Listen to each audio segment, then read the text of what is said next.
La résistance héroïque de la 210e Légion lors du siège de Sanos a permis à la garde royale d'arrêter le commandant d'Ertel, un mystérieux chef séparatiste.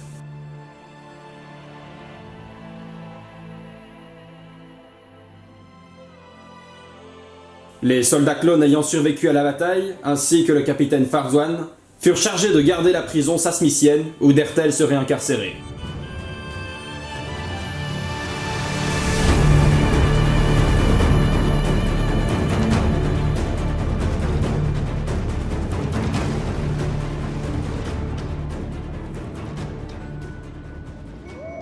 Construit au début de la guerre par le roi de Sanos, cette prison de 40 places avait la particularité d'être perdue au milieu de la jungle et d'être pratiquement autonome grâce à son puits d'eau potable et grâce aux champs cultivés par les prisonniers.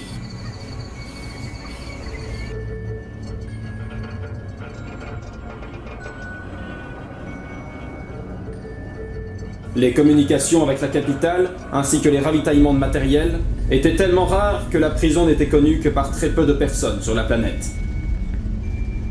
Ce complexe pénitentiaire ne fut vraiment utilisé qu'après l'alliance avec la République. Le chancelier Palpatine profita de l'isolement de la prison pour y placer les prisonniers qu'il voulait faire oublier des Jedi. C'est le cas de Dertel.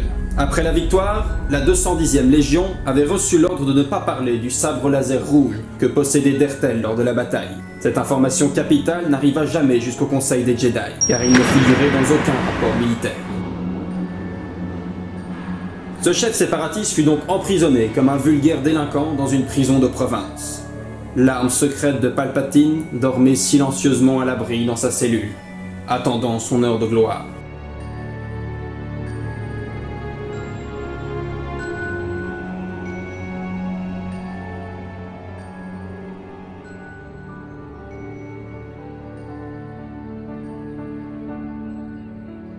Avec l'arrivée de ce prisonnier et les hommes de la 210e Légion, le directeur de la prison doubla le nombre de patrouilles et fit installer une haute barrière électrifiée autour du bâtiment.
Près de 2 ans plus tard, la transformation de la République en empire galactique vint bouleverser la routine de la petite prison. De nouvelles armures ainsi que de nouveaux ordres impériaux arrivèrent pour les soldats de la 210e Légion. Farzwan fut rétrogradé au rang de sergent, et il dut porter une armure blanche comme tous les autres soldats. L'Empire venait de supprimer les derniers signes distinctifs que les clones de la Grande Armée s'étaient octroyés pendant la guerre.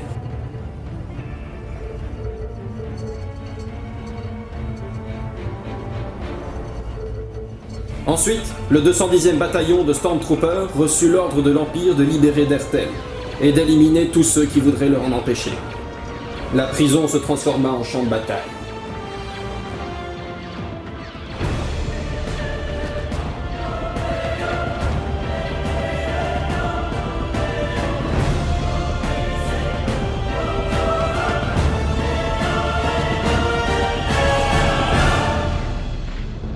Sous les ordres de Dertel, Farzwan emmena ses troupes jusqu'au palais royal. L'ex-commandant séparatiste voulait le trône de Sanos que Palpatine lui avait promis 2 ans auparavant.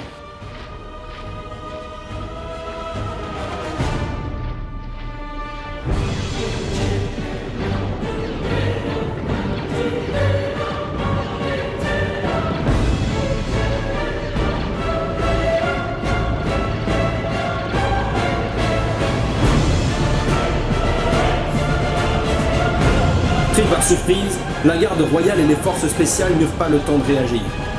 Dertel s'avança vers le trône